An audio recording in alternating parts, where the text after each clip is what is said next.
সুপ্রিয় দর্শক শ্রোতা, আসসালামু আলাইকুম। দেশ এবং প্রবাস থেকে যেগুলো ভাইয়ের আমার নিয়মিত প্রতিবেদন দেখে থাকেন তাদেরকে অসংখ্য ধন্যবাদ এবং অভিনন্দন। আমার নিজ খামারের গাভীটা বাচ্চা দিল। এর আগে এই গরুটার ভিডিও দিছিলাম প্রেগনেন্ট অবস্থায়। দেখেন ষাঁড় বাছুর হয়েছে, শাহিওয়াল ষাঁড় বাছুর। দেখেন গাভীটা হলো নেপালি গির।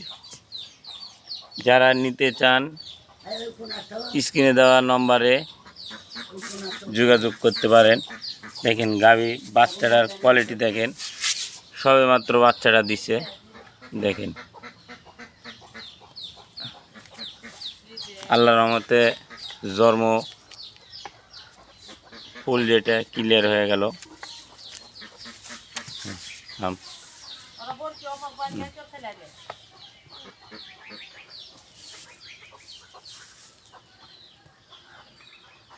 আমাদের ঠিকানা নওগাঁ জেলা মান্দা থানা কুসুম্বা মসজিদের পাশে। যারা গাভী বাছুর নিতে চান স্ক্রিনে দেওয়া নম্বরে যোগাযোগ করবেন।